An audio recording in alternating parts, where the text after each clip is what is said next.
darkness of the night seemed to swallow everything.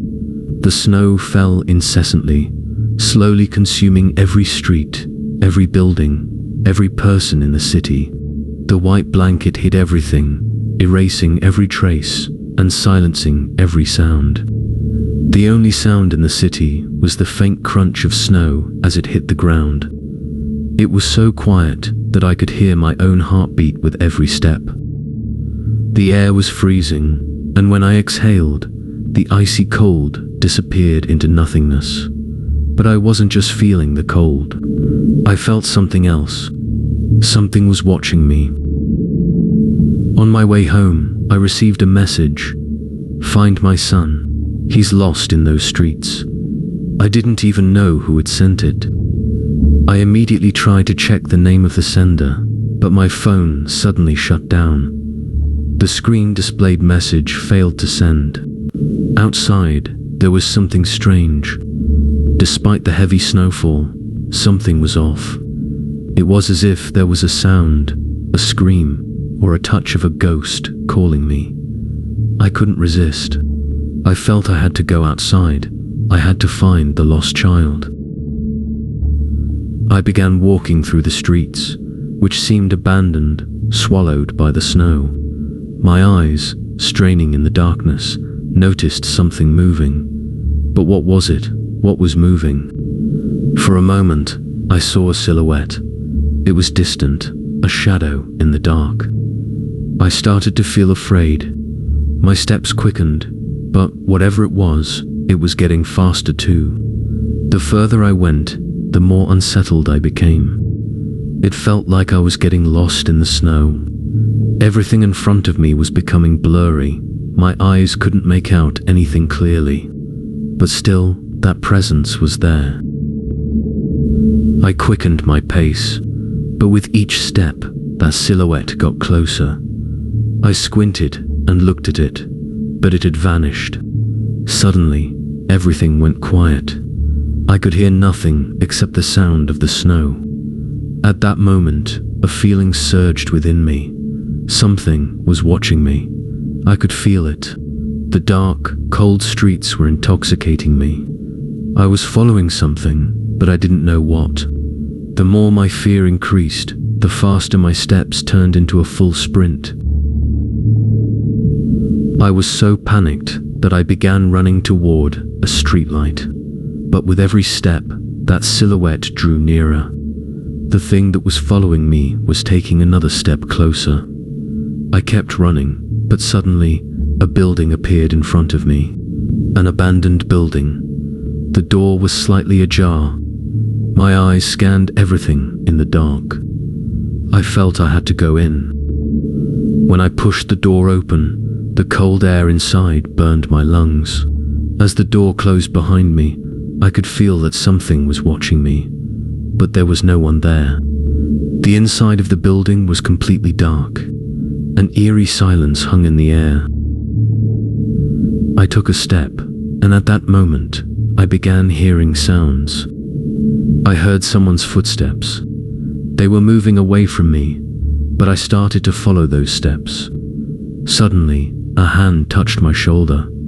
I froze. My body went numb. I took a breath, but everything felt frozen. There was a figure behind me. I hadn't seen anyone, but somehow, I was sure it was there. My heart was racing, my eyes fixed on every figure, every shadow in the darkness. Then, a scream was heard. But this wasn't a scream from outside. It was my scream, the reflection of my fear, my anxiety. I immediately tried to leave the building in a hurry. I found the door and started to leave, but the snow was swallowing each of my steps, erasing every trace. There was nothing but the snow and fear, a deep, oppressive fear. Slowly, I wanted to look back, but at that moment, I realized something. A hand was touching my shoulder again. My hands trembled. My eyes locked on the figures and shadows twisting in the dark with fear. My steps were rapidly pounding, and I was gasping for air. I wasn't alone. There was something. It was watching me. The snow was hiding everything more, blocking my path. That thing was the only thing left. No matter where I went, it was always beside me with every step. That figure, it was watching me, never leaving me. For a moment, I stopped. I just listened to the sound of the snow. My footsteps, like the traces I left behind, were disappearing into the dark. Everything, every sound, every movement was vanishing like a dream. At that moment, I realized something. That figure, that presence, I would never face it. Because, truly, it was with me. It was with me. And for a moment, I noticed its eyes. Those eyes were cold and deep. They looked at me and smiled. I realized something. That smile went beyond my fear. It felt like a threat, but at the same time, it was strange. Because, with its smile, I didn't hear a sound. No breath, no scream.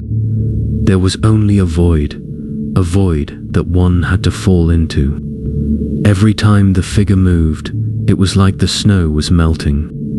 Everything I had seen just moments ago had vanished. I tightly closed my eyes and started running, but suddenly, the snow covered everything again. Everything was gone. Those eyes, that figure, everything had vanished in a world where I was left alone. The silhouette following me took one more step, and with that step, everything disappeared again. In the dark, only the pair of eyes watching me remained.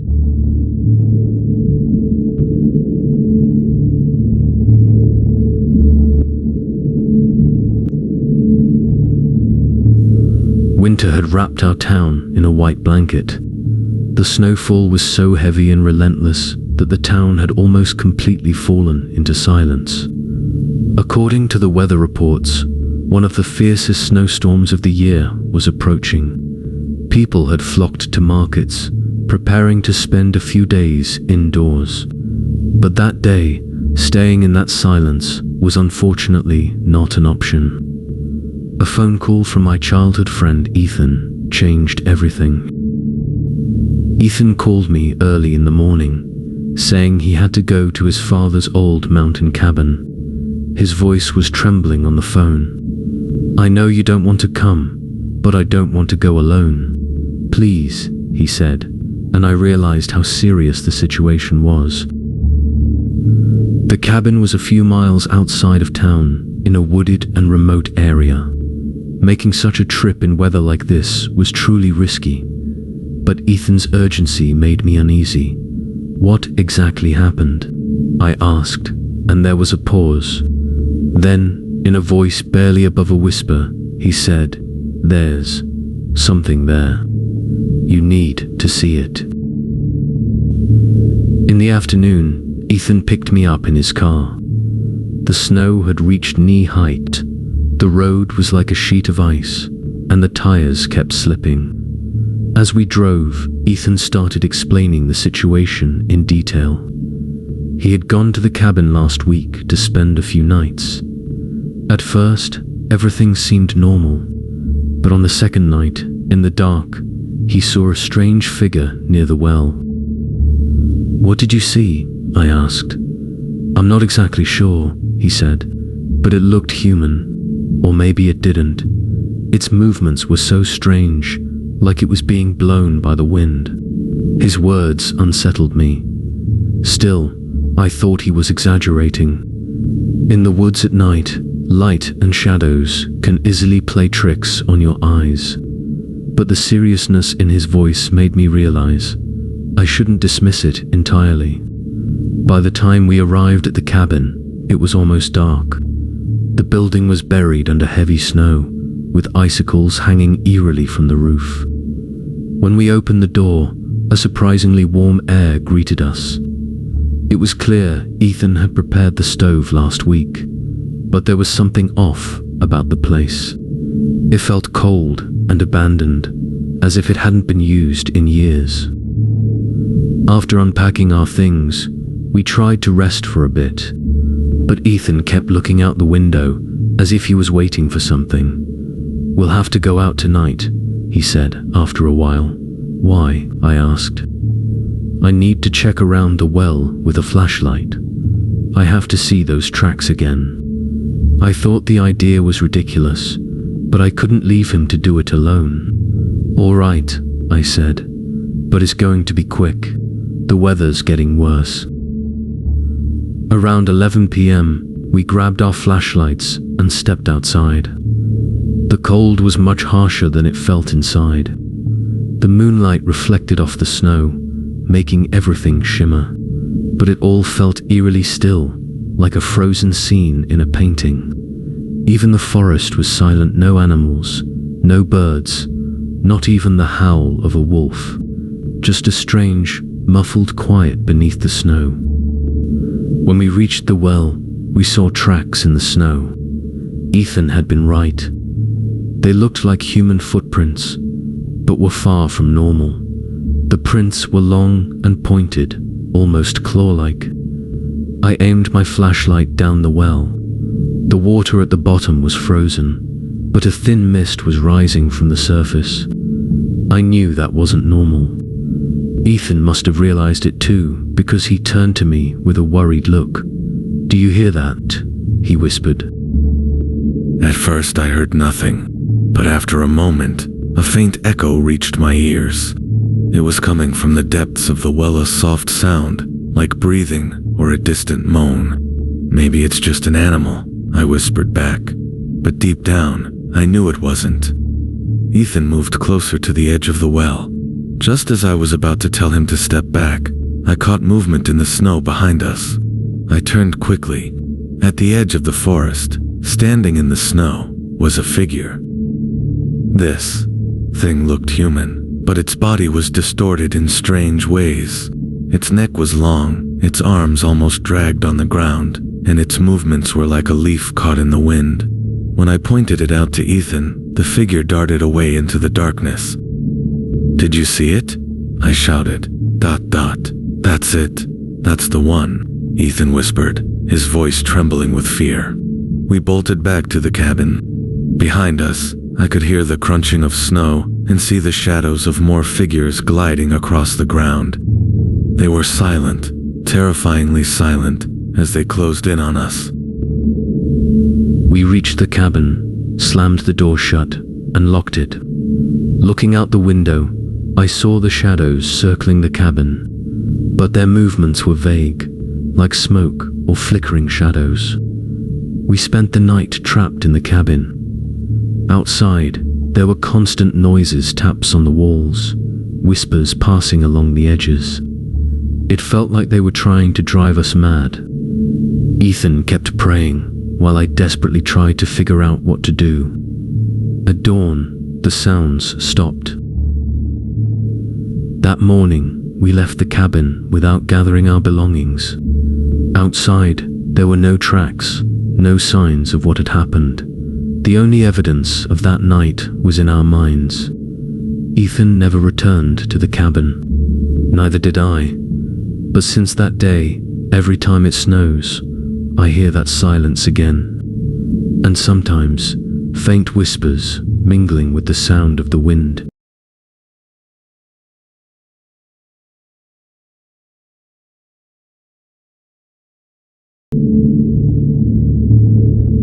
My name is Daniel. Before I begin the story, I want you to know that I will never forget this night. A night that began with the innocence of snowflakes falling from the sky, turned into a nightmare I cannot escape. That night, I was driving out of the city toward an old town. I had decided to stop at the first hotel I came across for the night. The snow was falling so heavily that even the windshield wipers were useless. As I drove on, the radio signal suddenly cut out. Amidst the static, an unsettling voice broke through, delivering this message. If you're hearing this broadcast, turn back immediately. That road is not safe.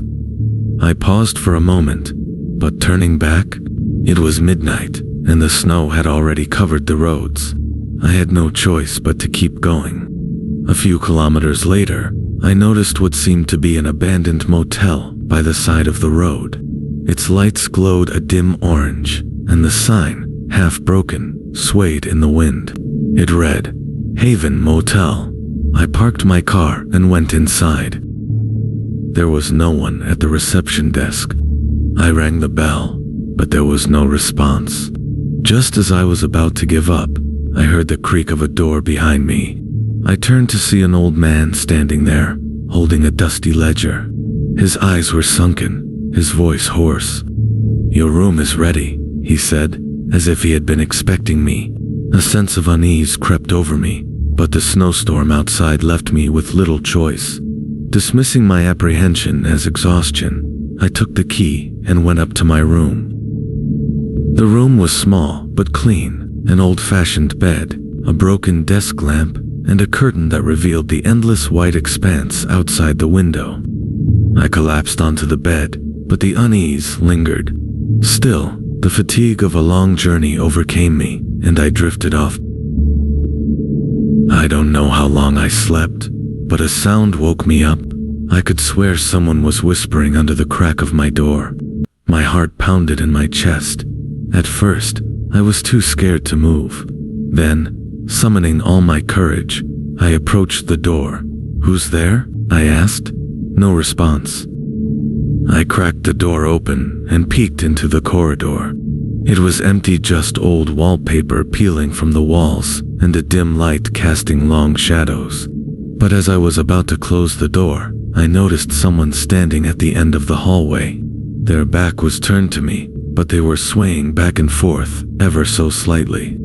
Hey, I called out, but they didn't respond. Desperately, I called out again. Still nothing. Against every instinct, I began walking toward the figure. My footsteps echoed loudly in the silent corridor. When I reached them, what I saw froze me in place. A woman, but her face wasn't there. The eye sockets were dark, moving voids. For a moment, she turned to me and made eye contact, or what should have been eye contact. Then, she let out an ear-piercing scream. I don't remember how long I ran. All I recall is frantically trying every door I came across, hoping one would open. But each door led to what seemed like an endless maze of corridors. Eventually, I found myself back in the lobby. The old man was sitting at the reception desk, but this time, he was staring directly at me. His eyes didn't waver for a second. I want to leave, I shouted. He simply gave a faint smile and whispered, None of us can leave. That's when I realized Haven Motel wasn't a motel at all, it was a trap. And that night, I became another piece of its sinister puzzle. Filled with despair, I returned to my room, but the hallways seemed different this time. With every step, the walls felt like they were closing in, suffocating me. When I finally reached my room, I noticed something that hadn't been there before. My name was written on the door. I stepped inside, gasping for air. But even the air felt wrong, as though no one had set foot in this room for decades. The desk lamp flickered on and off by itself. When I looked out the window, the snow had stopped, but the view outside was wrong. Instead of the road, there was a massive forest.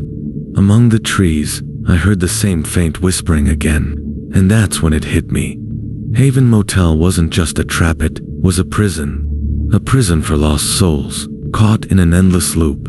Escaping was nothing but a dream. But the story doesn't end here. That night, the whispers echoing through Haven Motel's walls never ceased. Each whisper told a different story, a different victim. At one point, I heard another set of footsteps in the corridor. This time, a woman's voice, filled with fear, screamed. I realized she, too, was trapped in the same labyrinth as I was. I followed the sound of her footsteps and found her standing in front of me, a young woman, tears streaming down her face. How do we get out of here? Please, help me, she begged. I wanted to help her, but then the dark figure appeared again. The woman fell silent and vanished, as if she had never been there. Now I know one thing for certain. I am not alone in Haven Motel, but this solitude is anything but comforting, because here, everyone, every soul is both a predator and prey, and when the snow begins to fall, I feel they are waiting for someone new. Each hour in the corridor makes me realize that this hotel isn't just a place, it's a living entity. The walls seem to watch me, shifting with every move I make. Shadows follow my every step. The whispers grow louder, and now I can make out the words, "Don't leave, stay." Once I understood we all shared the same fate, I made a decision. I had to uncover the secret of this hotel. But with every attempt, it felt like the hotel itself was resisting me, growing darker, the corridors narrowing, the shadows moving faster. I kept wondering, how many more are trapped here? How many lives has this place claimed? After hours of wandering, I found a door. A faded sign hung above it, "Exit." My heart raced, but just as I touched the door, a whisper, "There's no turning back, Daniel, no turning back." I opened the door and found myself back on the snow-covered road. But something was wrong. At the end of the road, Haven Motel's sign shone brighter, its lights more inviting. This time, I knew it was waiting for its next victim. If you ever find yourself on that road and see Haven Motel, don't stop. Because it's not just a motel, it's a trap for souls. And now, to you, the one hearing this story, if you ever come across it, remember what I've told you. There is no escape. We're all here. And before you join us, think one last time.